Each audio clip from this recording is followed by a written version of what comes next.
다니엘 11장. 메대 사람 다리오가 왕이 된 첫 해에 나는 그가 강해지도록 도와주었다. 다니엘아, 내가 너에게 진실을 말하겠다. 페르시아의 새 왕이 더 일어날 것이고 그 후에 네 번째 왕이 일어날 텐데 그는 페르시아의 그 어떤 왕보다 부자가 될 것이다. 그가 자기 재산으로 권력을 얻으며 모든 사람을 움직여 그리스를 칠 것이다. 그러다가 강한 왕이 일어나게 된다. 그가 큰 능력으로 나라를 다스리며 하고 싶은 일은 무엇이든지 할 것이다. 그러나 그 왕의 세력이 가장 강할 때에 그의 나라가 망하여 4개의 나라로 나뉠 것이다. 그 나라가 뽑혀서 다른 백성에게 넘어갈 것이므로 그 나라는 더 이상 권세를 누리지 못하고 그 자손에게로 이어지지도 않게 된다. 남쪽 왕이 강해질 것이지만 그의 지휘관 가운데 한 명이 그보다 더 강해진다. 그가 큰 권세로 자기 나라를 다스릴 것이다. 몇 년 뒤 남쪽 왕과 그의 지휘관은 서로 도와주기로 약속하며 남쪽 왕이 딸이 북쪽 왕과 결혼하여 평화가 찾아올 것이다. 그러나 그 여자는 권력을 잡지 못하고 그의 집안도 오래 가지 못한다. 그 여자와 가족 그리고 그 여자를 그 나라에 데려온 사람들이 다 죽임을 당하게 된다. 그러나 그 여자의 집에서 나온 한 사람이 남쪽 왕이 되어 북쪽 왕의 군대를 공격하여 그의 요새에 쳐들어가서 싸워 이길 것이다. 그가 그들의 신들과 쇠로 만든 우상들과 은이나 금으로 만든 값진 물건을 빼앗아 이집트로 가져간다. 그리고 몇 해 동안은 북쪽 왕을 괴롭히지 않을 것이다. 그러다가 북쪽 왕이 남쪽 왕을 치지만 이기지 못하고 자기 나라로 쫓겨날 것이다. 북쪽 왕의 아들들이 전쟁을 준비하여 큰 군대를 조직하여 홍수처럼 휩쓸고 다니다가 남쪽 왕의 요새에 이르게 될 것이다.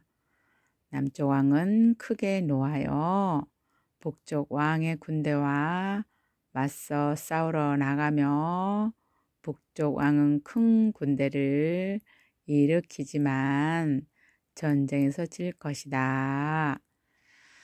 남쪽 왕은 큰 군대를 무찌른 후 교만해져서 수많은 사람을 죽이지만 계속 이기지는 못할 것이다. 북쪽 왕은 처음보다 더 많은 군대를 일으켜서 몇 해 뒤에 큰 군대와 많은 무기로 공격하게 된다. 그때 많은 사람이 일어나 남쪽 왕을 치며 너희 백성 가운데서 싸우기 좋아하는 사람들이 남쪽 왕과 맞서 싸울 것이다. 그들은 하나님의 뜻이 이루어질 때가 되었다고 생각하지만 실패하게 된다. 그때 북쪽 왕이 와서 성벽 꼭대기에서 흙무더기를 쌓아 올려 요새처럼 튼튼한 그 성을 빼앗을 것이다. 남쪽 군대의 용사들은 북쪽 군대를 막을 힘이 없다. 북쪽 왕은 무엇이든지 하고 싶은 대로 하지만 아무도 그를 막지 못할 것이다. 그는 아름다운 이스라엘 땅을 빼앗아 다스리며 그 땅을 멸망시킬 것이다. 북쪽 왕은 온 힘을 다해 남쪽 왕과 싸우려 하다가 남쪽 왕과 조약을 맺게 된다.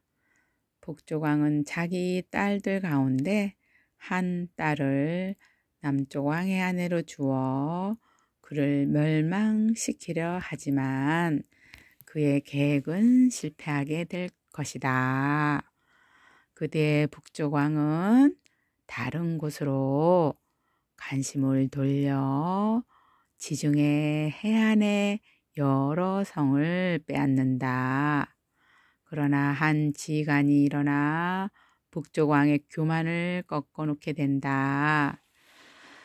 그런 일이 있는 후에 북쪽 왕은 요새가 있는 자기 나라로 돌아가지만 결국 권력을 잃고 망하게 된다. 북쪽의 다른 왕은 세리들을 보내어 많은 돈을 모은다. 하지만 몇 년 지나지 않아 그는 죽임을 당할 것이다. 그러나 그는 전쟁으로 죽는 것이 아니며 은밀하게 죽임을 당한다. 그 왕의 뒤를 이어 매우 잔인하고 못된 사람이 왕이 될 것이다. 그는 왕이 될 자격도 없는 사람이지만 백성을 속여 나라를 몰래 빼앗을 것이다. 그의 앞에서는 크고 강한 군대도 힘없이 밀려난다. 그는 죄악을 맺은 왕까지도 공격하여 물리친다. 여러 나라들이 그와 죄악을 맺으나 그는 그 나라들을 속이며 적은 백성을 거느리고도 큰 권세를 누릴 것이다. 그는 부유한 지방을 아무런 예고도 없이 쳐들어가서 그의 조상이 거두지 못했던 큰 성공을 거둘 것이다. 그는 자기가 정복한 나라들에게서 빼앗은 물건을 자기를 따르는 사람들에게 나누어 준다. 그는 요새들을 물리칠 계획을 세우지만 잠시 동안만 성공한다. 그는 힘과 용기를 내어 남쪽 왕을 치려고 큰 군대를 일으킬 것이다. 남쪽 왕도 매우 크고 강한 군대를 일으켜 전쟁을 준비한다. 그러나 남쪽 왕은 북쪽 왕의 작전에 휘말리고 말 것이다.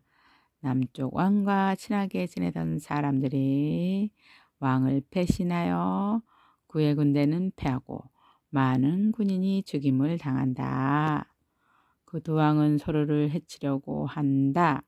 두 왕은 한 식탁에 앉지만 서로 속이려 든다. 하지만 두 왕 모두 이익을 얻지는 못할 것이다. 왜냐하면 그들의 멸망의 때를 하나님이 정해 놓으셨기 때문이다. 북쪽 왕은 많은 재물을 가지고 거룩한 언약을 어기고 자기 마음대로 행동하며 그의 나라로 돌아갈 것이다. 정한 때 북쪽 왕이 다시 남쪽 왕을 공격하게 된다. 그러나 이번에는 전처럼 성공하지 못할 것이다. 그를 치려고 서쪽에서 배들이 오는 모습을 보고 그는 두려워서 되돌아간다. 돌아가는 길에 거룩한 언약을 지키는 하나님의 백성에게 화를 내며 그와 반대로 거룩한 언약을 저버린 사람들을 소중히 여긴다.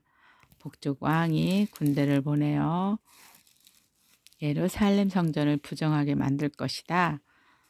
백성이 날마다 바치는 제물을 바치지 못하게 하며 멸망에 역겨운 것을 세울 것이다. 언약을 어긴 사람들은 아첨으로 더럽혀질 것이지만 하나님을 아는 사람들은 강해질 것이고 용감해질 것이다. 지혜로운 사람들이 많은 사람을 가르치지만 그 가운데 칼에 죽고 화평을 당하고 사로잡히고 화형을 당하고 사로잡히고 약탈을 당하는 사람이 있을 것이다. 이러한 일이 여러 날 동안 계속된다. 지혜로운 사람은 고통을 당할 때 약간의 도움을 받겠지만 많은 사람들이 그들을 거짓으로 도울 것이다. 지혜로운 사람 중에 얼마는 죽임을 당하게 된다. 어려운 때는 오지만 이 일 때문에 그들은 강해지고 순결해지며 마지막 때에 흠이 없게 된다. 하나님이 정하신 마지막 때는 여전히 온다. 스스로 높아지는 왕. 북쪽 왕은 무엇이든지 하고 싶은 대로 하며 스스로 높이고 자기가 신보다 크다고 생각하며 아무도 들어보지 못한 말로 신들의 하나님께 맞선다. 그의 성공은 하나님의 진노가 끝나면서 함께 끝날 것이다. 그것은 하나님께 정하신 일은 반드시 이루어지기 때문이다. 그 북쪽 왕은 자기 조상들이 섬기던 신들과 여자들이 섬기던 신들을 섬기지 않는다. 그는 어떤 신도 섬기지 않고 자기를 더 귀하게 여긴다. 북쪽 왕은 권세의 능력을 섬기며 그의 조상들이 알지 못하던 신을 섬긴다. 그는 금과 은과 값비싼 보석과 예물로 권세의 신을 섬기게 된다. 그는 외국 신의 도움으로 요새를 공격한다. 자기를 따르는 백성을 높여주고 그들에게 다른 백성을 다스릴 권세를 주며 그들에게 땅을 나눠주고 그 값을 받을 것이다. 마지막 때가 오면 남쪽 왕이 북쪽 왕과 맞서 싸우게 된다. 북쪽 왕이 전차대와 기병대와 수많은 큰 배들을 이끌고 남쪽 왕을 칠 것이다. 그는 홍수처럼 여러 나라를 휩쓸고 다닌다. 북쪽 왕은 아름다운 유다 땅을 치고 여러 나라를 물리치지만 에돔과 모압과 암몬의 지도자들은 그의 손아귀에서 벗어날 것이다. 북쪽 왕이 큰 능력으로 여러 나라를 치면 이집트도 당해내지 못한다.